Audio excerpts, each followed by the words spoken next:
네, 취재 기자 연결해서 지금까지의 발사 상황 알아봤고요. 이번엔 전문가 연결해서 이번 2차 군사정찰 위성 발사의 의미, 또 성공까지 남은 단계 알아보겠습니다. 한국국가전략연구원 장영근 센터장 연결되어 있습니다. 나와 계시죠? 네네, 안녕하십니까? 예, 안녕하십니까? 지금까지 군 당국 발표를 보면 일단 위성이 발사체와 성공적으로 분리돼서 목표 궤도에 정상 진입을 한 상태고요. 이제 교신이 남아있는 상황인데 교신이 9시 11분쯤에 예비 교신이 있었는데 이건 잘 진행이 안 됐더라고요. 근데 아직 본 교신이 한 번 남아있는 거죠? 한 번 남아있는 건 아니고요. 예. 일단 아마도 이제 교신이 그러니까 안 됐다는 건 통신이 안 됐다는 거고요. 그러니까 해외 지상국과 인공위성이 이제 통신이 안 돼서 일단은 통과를 했고, 아까 우리 기자분께서 리포팅하신 것처럼 10시 54분쯤에 이제 아마 이제 재교신을 할 수 있는 상황인 것 같습니다. 그러면 예. 이제 실질적으로 이게 교신이라는 게 물론 우리가 이제 정확한 궤도 정보를 알면 최고 좋은 거고요. 그렇지만 이제 이런 정도 큰 위성 같으면은 어지간하면 사실은 통신이 가능할 텐데, 그런데 이제 지금 안 된 거는 아마 뭐 여러 가지 이유가 있을 것 같습니다. 그러니까 뭐 예를 들면은 이번에 통과할 때 9시 10분쯤에 통과할 때 예를 들면 뭐 그 전체 그 이제 위성과 실제 지상국의 그 각도가 있습니다. 엘리베이션 앵글이라고. 그 각도가 이제 좀 범위를 아슬아슬하게 터치하는 상황에서 아마 통신이 안 될 수도 있고요. 아니면 뭐 근본적으로 통신 시스템에 문제가 있을 수도 있습니다. 그거는 아마 다음 교신을 통해서 확인이 되겠죠. 네. 그러면 지금 10시 54분 본교신까지 남은 상황에서 우리가 추가로 할 수 있는 역할들이 있습니까? 그거는 없고요.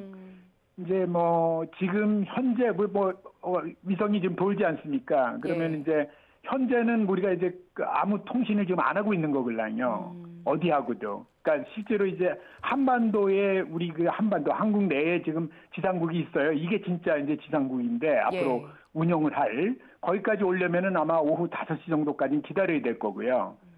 이 전까지는 아마 해외 지상국을 이용해서 계속해서 들어올 때마다 아마 교신을 시도해야 될 것 같습니다. 네, 그러면 잠시 뒤 10시 54분 해외 지상국과 교신 성공, 그리고 오늘 오후 5시쯤 국내에 있는 지상국까지 교신이 성공한 게 확인이 되면 발사가 성공적이다, 이렇게 얘기할 수 있는 겁니까? 네, 그런 거죠. 일단은. 예. 그 다음에 이제 실질적으로 위성을 이제 발사 확인이 성공적으로 됐고 현재 위성이 어쨌든 간에 통신까지는 가능하다는 거고요. 그다음에 이제 다양한 이제 초기 운영을 하게 됩니다. 그래서 뭐 예를 들면은 뭐 거기에 있는 지금 현재 뭐 태양 전지판을 펼친다든가 뭐 그다음에 안테나를 펼친다든가 이런 작업들을 해야 되거든요. 그래서 이런 것들이 다 성공적으로 돼서 그다음에 통신과 뭐 예를 들면은 뭐 초기에 운영 데이터들이 왔다 갔다 해야 이제 성공적으로 발사가 됐다 완전히 이제 이렇게 얘기를 할 수 있는 거죠. 네. 예. 그러면 이번 위성 발사의 의미 어떻게 짚어볼 수 있을까요? 일단은 뭐 저희가 이제 이 군 정찰위성 사업이 아까 말씀하신 대로 지금 한 개의 전자광학 카메라. 그래서 사실은 이제 EOIR이라고 그래서 그 전자광학 그다음에 이제 가시광선 영역의 카메라하고 그다음에 IR 그러니까 적외선 카메라 시스템이 장착된 걸 작년 12월 초에 발사를 했고요. 그래서 예. 성공적으로 현재 작동을 하고 있고 제가 듣기로는 이제 현재는 이제 그 얼리 오퍼레이션 초기 운영 단계에서 있고요. 그러면 이제 계속해서 궤도 내에서 이제 시험을 지금 하고 있을 겁니다. 그리고 궁극적으로는 이제 영상을 품질을 굉장히 좋게 하기 위해서 이제 여러 가지 검보정 단계를 거치고 있을 거고요. 예. 마찬가지로 우리 지금 쏜 위성, 지금 위성은 이제 전천후 영상 레이더, 신테틱 에퍼처 레이더라 해서 싸위성이라고 그러는데요. 이 위성도 이제 유사한 과정을 거쳐서 아마 이제 올해 아마 이제 보통은 이제 짧게는 3개월, 길게는 한 4, 5개월 이상 걸릴 수 있습니다. 그래서 그런 과정을 거쳐서 이제 정상적인 운영이 가능하고요. 그다음에 이 위성을 이제 운영하게 되면은 우리가 이제 북한을 아까 얘기하신 대로 약 평균적으로 한반도를 2시간에 한 번씩 들어옵니다. 5대가 교대로. 그러면 이제 북한의 그 여러 가지 이제 그 군사 활동이라든가 북한 내 주요 표적 같은 것을 이제 감시 정찰할 수 있는 그런 그 기능을 갖게 되는 거죠. 예, 1차로 발사된 이 위성이 지금은 시험 운영 중이라고 하셨는데 그럼 전력화는 언제쯤 마치는 겁니까? 전력하는 이제 그런 시험 운영을 통해서 예. 궤도 시험을 하고 그 다음에 이제 실질적으로 이제 운영 시험이라는 단계를 거쳐요. 예. 근데 아마 이제 실질적으로 이제 아마 이제 이게 5개다 그러면 5개가 동시에 다 운영을 할 때 예를 들면 우리가 2시간 얘기한 대로 2시간 주기로 한반도를 촬영할 수 있느냐 평균적으로. 예. 물론 이제 매번 2시간씩 딱딱 들어오는 건 아닙니다. 그러니까 이제 뭐 예를 들면 어떤 경우에는 앞에 위성과 뒤 위성이 뭐 한 5, 6분 사이에 들어오기도 어떤 때는 뭐 한 5시간 만에 들어오기도 하지만 평균적으로 2시간 정도의 한반도를 들어와서 우리가 북한의 그 여러 가지 주요 군사적 활동을 우리가 감시할 수 있다. 이렇게 보는 거죠. 네. 예.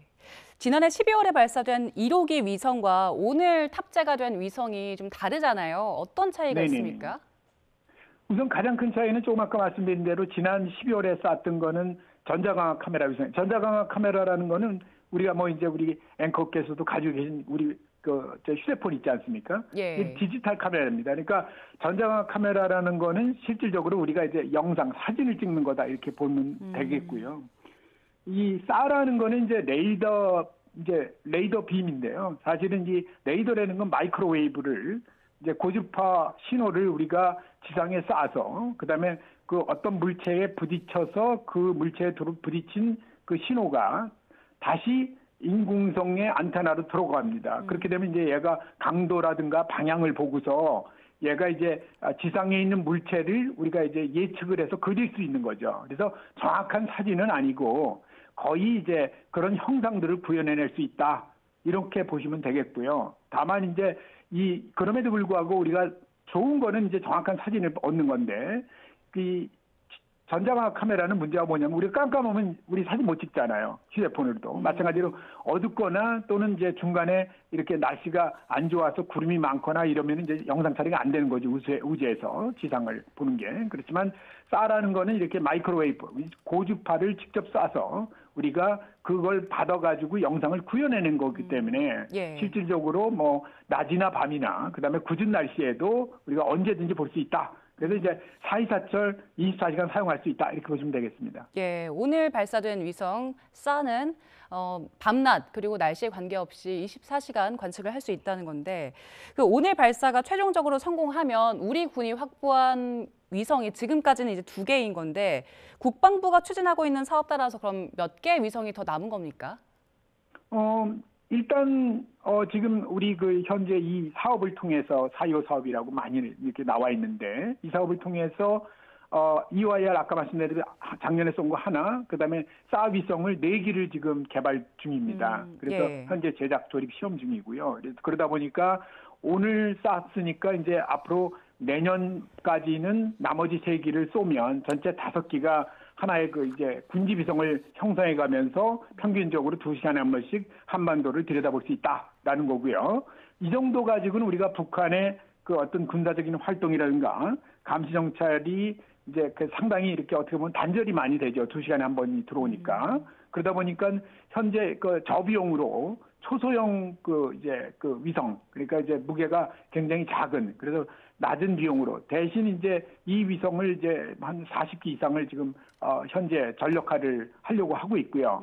이게 다 이제 발사가 되면은 하루에 평균적으로 30분 내로 우리가 재방문을 할 수 있다. 그 얘기 무슨 얘기냐면 이제 그런 저비용 위성 가지고 많은 수를 가지고 우리가 예. 이제 보다 자주 볼 수 있다. 이렇게 되는 거죠. 그래서 현재 그 부분까지 아마 이제 개발이 뭐 한 2029년 정도까지 지금 예정하고 있습니다. 네네. 예, 그 초소형 정찰 위성이랑 그리고 5개 그 중대형 위성이랑 같이 혼합해서 운용을 하게 되면 어떤 효과가 있습니까? 아까 말씀드린 대로 뭐 한꺼번에 쏘면은 이런 거죠. 그러니까 소형 위성 같은 경우는 아무래도 이제 그 뭐 저비용으로 하다 보니까 이제 품질이나 이런 면에서 좀 낮죠. 그리고 우리 지금 쏘고 있는 이거는 중대형 위성들이고 대부분 다 이제 고비용으로 하는 겁니다. 그러다 보니까 이제 품질이나 신뢰성이 되게 우수하다. 이렇게 보시면 되겠고요. 그래서 아까 말씀드린 대로 30분에 한 번씩 이렇게 볼 수 있는 거는 초소형 네. 위성 가지고 자주 보고요. 그 다음에 내가 예를 들면은 어떤 군사 지역에서 뭔가 활동이 있는데 그거에 대해서 자세히 보겠다 그러면 이제 큰 위성 가지고 훨씬 높은 성능의 위성으로 이제 감시 정찰을 할 수 있는 거죠. 예, 그 정도 이제 발사가 돼서 수십 개의 위성들이 함께 운영이 된다면 북한에 대한 도발 감지는 어느 정도 좀 촘촘하게 막을 수 있다 이렇게 보십니까? 뭐 완벽하게는 할 수는 없는 거고요. 사실은 이제 이론적으로 보면은 뭐 북한을 뭐 예를 들면 거의 실시간으로 뭐 예를 들어서 1분 이내로 그냥 계속 볼 수 있다 그러면 이제 우리가 준 실시간으로 북한의 어떤 미사일 활동이라든가 그다음에 군사 활동을 다 볼 수 있겠지만 물리적으로 뭐 그 정도 되려면은 뭐 인공위성을 1000기 띄워도 안 되는 일입니다. 그러다 보니까 이제 상당히 한계는 있고요. 그러나 어쨌든 간에 많은 위성들, 그다음에 이제 우리가 이걸 띄웠을 때 우리 위성만 쓰는 게 아니고, 그다음에 이제 동맹, 그러니까 미국의 자산도 우리가 정보를 얻을 수 있고요. 그러면 이제 그걸 같이 이제 혼합해서 쓰게 되면 보다 나은 감시 정찰 효용성을 갖게 되는 거죠. 예, 센터장님 마지막으로요. 북한에서도 조만간 정찰 위성을 발사하겠다 이렇게 공식화를 했는데요. 북한이 가지고 있는 위성 성능이요. 우리 위성과 비교하면 어떻습니까?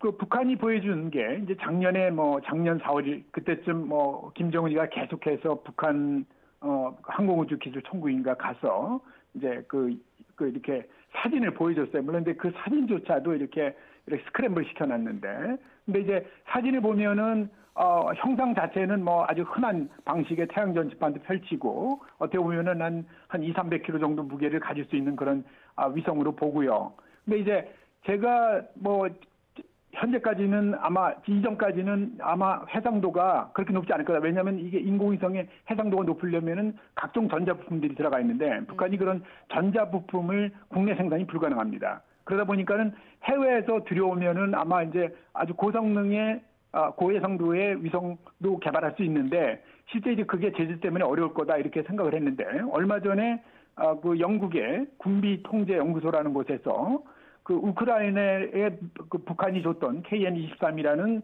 그 탄도미사일에 그게 탄착이 된 걸 떨어진 거를 이제 거기에 내비게이션 시스템 같은 구성품을 우리 다 뒤져봤어요. 그랬더니 이 사람들이 그 부품이 그중에 한 290개 정도가 나왔는데 그중에 75%가 미제고 그다음에 15%가 유럽제고 거의 다 외제라는 거예요. 예. 그러니까 지금 제재라는 게 무용화돼 있고요. 그 얘기 무슨 얘기냐면 인공위성도 지금 뉴스페이스 때에는 대부분 다 저비용의 상용 부품들을 많이 쓰니까 충분히 그거를 제장국을 위해서 구매할 수 있다. 이 얘기는 어쩌면 북한의 위성이 해상도가 1m 이하의 거의 그런 수준의 위성을 개발할 수도 있다라는 전제를 우리가 인식을 해야 됩니다. 네. 알겠습니다. 잠시 뒤 10시 54분에 본교신 성공 여부도 저희가 전달을 해드리겠습니다. 지금까지 한국국가전략연구원 장영근 센터장과 함께 이야기 나눠봤습니다. 고맙습니다. 네, 감사합니다.